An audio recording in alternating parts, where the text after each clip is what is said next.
What's going on, y'all? It's your boy Alex, and let's get straight into it. We got to talk about these sorry-ass Lions, because this one thing that's starting to kill sports, and we're going to get into this month, right? We're going to start to talk about how sports media is making sports not as fun and killing sports and sports betting and just a lot of the things that are going into sports not being quite as fun as they used to be.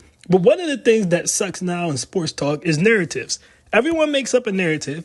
And when it becomes clear that their narrative is wrong, they don't want to change their narrative. Instead, they make excuses for their narrative, or they just ignore that their narrative is wrong, right? In this video, that pertains to the Detroit Lions. The Detroit Lions got their ass stomped by the Washington Commanders at home as the number 1 seed with a 15-2 record against a rookie quarterback. There should be no one making excuses for the Lions. I don't give a shit about the 16 people they had on IR. To be completely honest with you, I'm tired of hearing about the 16 people that they have on IR. I know I said I was going to clean up my cussing so we could get more promotion and stuff, but I can't help it when it comes to the Lions because I can't stand the Lions. And it's not just because I'm a Packers fan. It's because Lions fans are annoying and obnoxious. Okay, they are some of the most annoying, obnoxious fans in the NFL. They have somehow in 2 years, because there was no Lions fans at all before 2 years ago, but I digress. In those 2 years since they've reappeared, they've put themselves on the Eagles level in terms of just being obnoxious, annoying, starting fights, and just being a place, a city, a town, and a fan base that generally nobody wants to be around.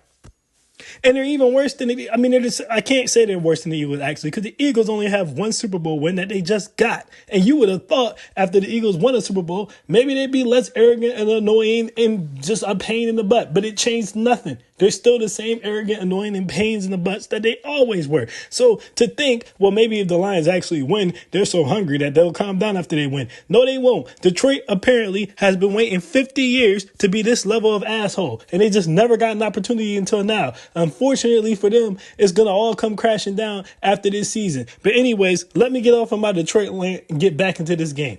I don't want to hear about the 16 players on IR. First of all, those 16 players have been injured since at least week 10. All right. So it's not like these guys all got hurt a week before the playoffs or even 2 weeks before the playoffs. These guys have been out damn near the whole season and they still went 15-2. So I don't want to hear about their injuries now that they got their ass kicked in the playoffs, because if those injuries were that important, no one would have picked Washington. Here's the thing. No one picked Washington to win this game. I didn't even pick Washington to win this game.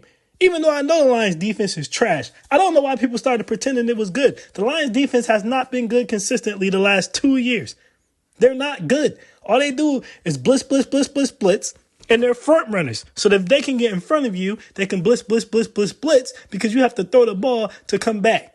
But if they're behind, their defense gets exposed and it becomes a shootout because you realize blitz, when the other team still has the option to run the ball, doesn't work as well. But anyways, I digress. Let's get back into it. No one picked Washington to win this game. Nobody. So I don't want to hear about the 16 people on IR, because none of those people stopped y'all from saying that the Lions were going to walk all over the Commanders, which they did not do. The Commanders thoroughly won this game. So I don't want to now hear about the injuries after the fact, because you want to protect your narrative that the Lions are so good, but they only lost the game because they were hurt. No. The Lions have been hurt all year. Next thing, I don't want to hear about the 16 injuries because half those guys suck. Me being an NFC North fan myself, I know the Lions defense very well. Akeem McNeil, okay, that was a big loss. Aiden Hutchinson was a big loss. And when Carlton Davis broke his jaw, that was a big loss. Every other person on the Lions IR are backups or backups to the backups. They are not impact players. These are not all-star players. These are not Pro Bowl players. These are not all-pro players. These are barely even starters. So I don't want to hear, you can't even name these guys. 95% of American football fans can't even name the people who aren't playing for the Detroit Lions. They don't even know who they are. They just know, oh, these Lions have 16 people on IR. It matters who the people on IR are. For example, when Green Bay won the Super Bowl in 2010, they had like 12, 13 people on IR. But you want to know why it didn't stop them from winning the Super Bowl? Because it wasn't key people. Charles Woodson was not on IR. Nick Collins was not on IR. Clay Matthews was not on IR. Greg Jennings, Jordy Nelson, Aaron Rodgers. You guys catch my drift? The key players on that team were not on IR. So even though they had 13 players on IR, it didn't stop them from doing what they were supposed to do. Every team has injuries. Every single team in the league. So when you only missing 3 starters on a defense that really wasn't good anyways, and it was never your strength, no, that's not an excuse, especially when everyone still picked you to win the game, already knowing going into the game that you had all these injuries. I don't want to hear it. You're 15-2. You've been beating people. The injuries didn't stop you from beating the Vikings. The injuries didn't stop you from beating the Packers. The injuries didn't stop you from beating anyone else. You're at home. You're going against a rookie quarterback. All right? Most people, especially casual, cannot name anyone on the Commanders' defense. Now, I happen to know they have one of the best defensive lines in the league, right?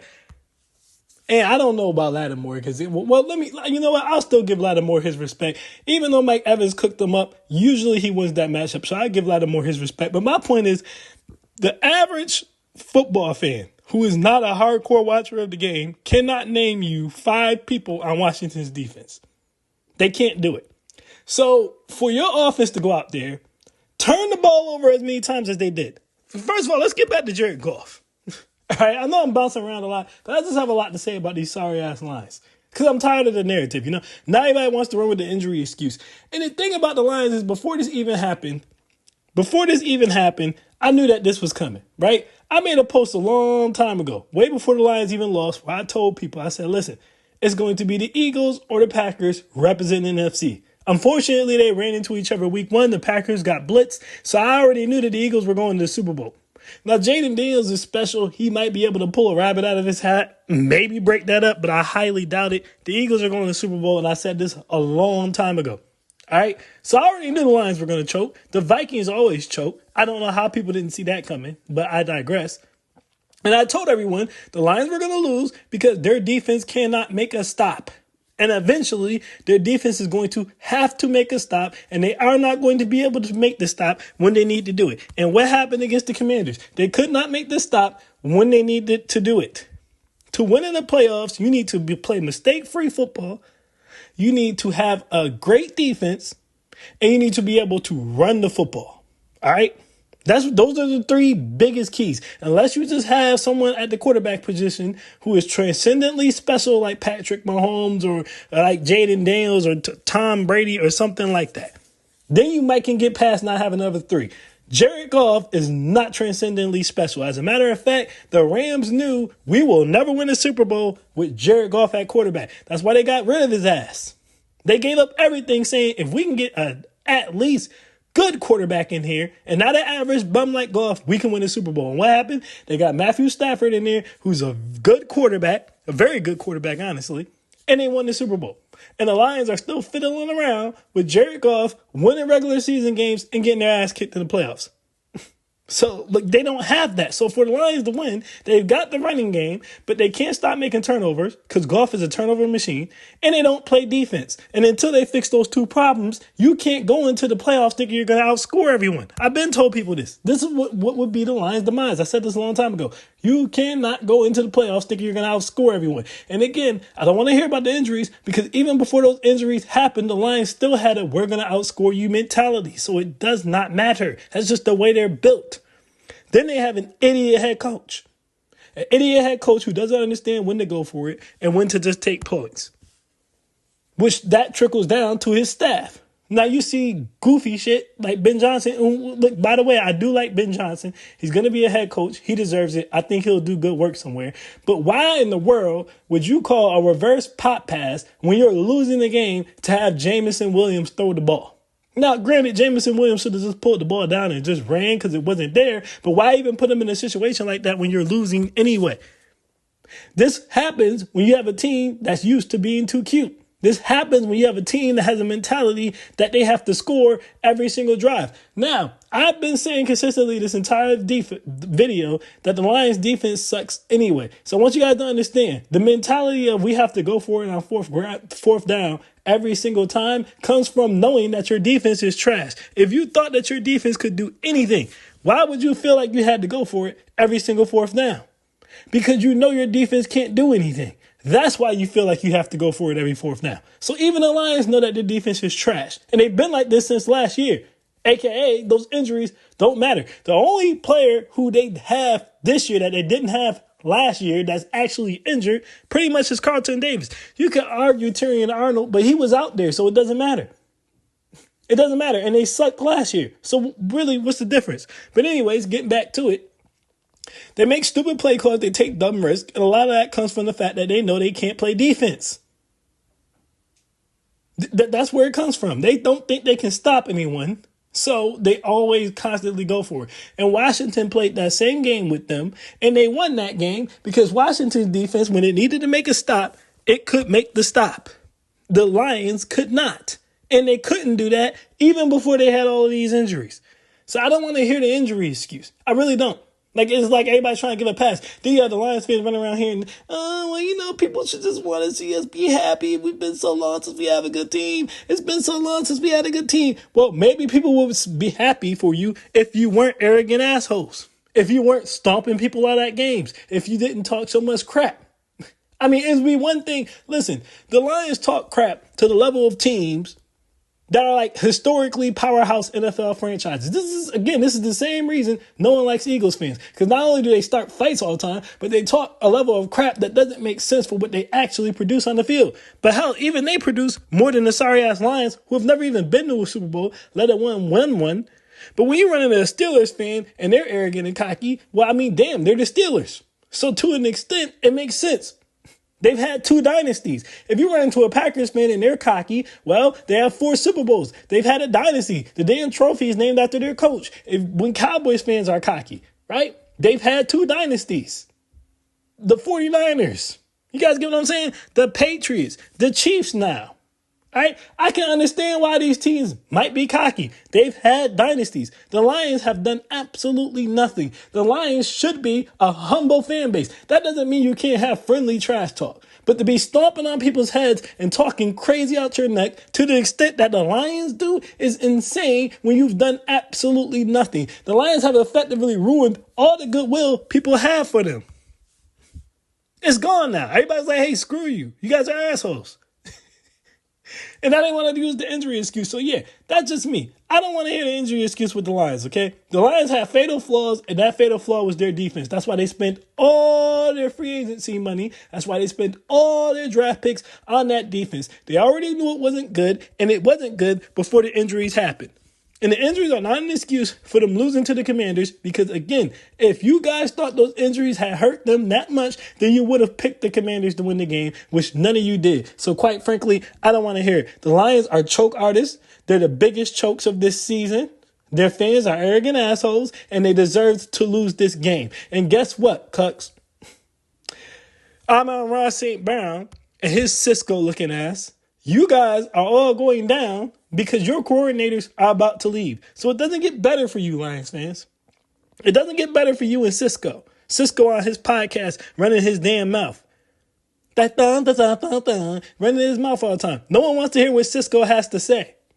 Talking about we don't have locker room problems in Green Bay.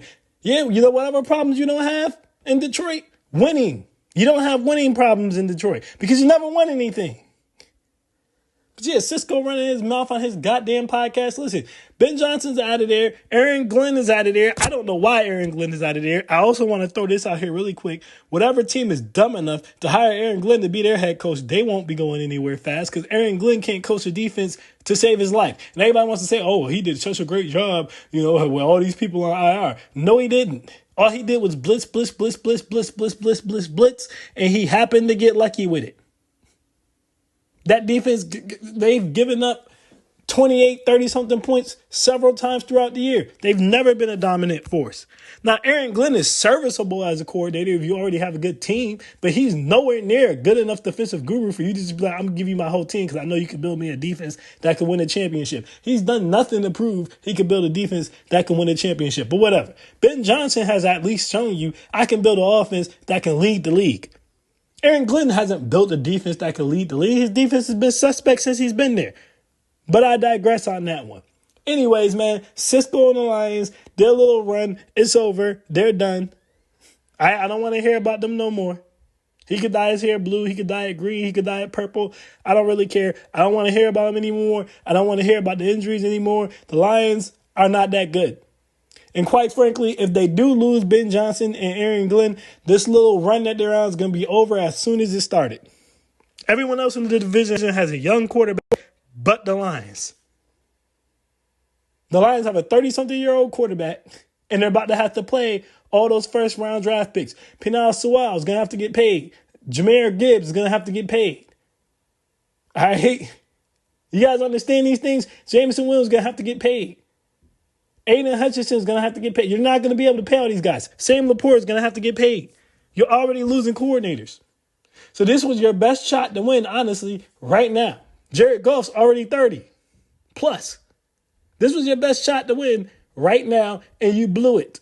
So you'll be good. Like, you're not going to be sorry. But as far as you winning the Super Bowl, I don't see it happening. And that's what you get. Because you came out here, you ran your mouth, you blew your load too early, and now you have to eat a humble pie. To hell with your injuries. The Lions aren't that good, and I'm out.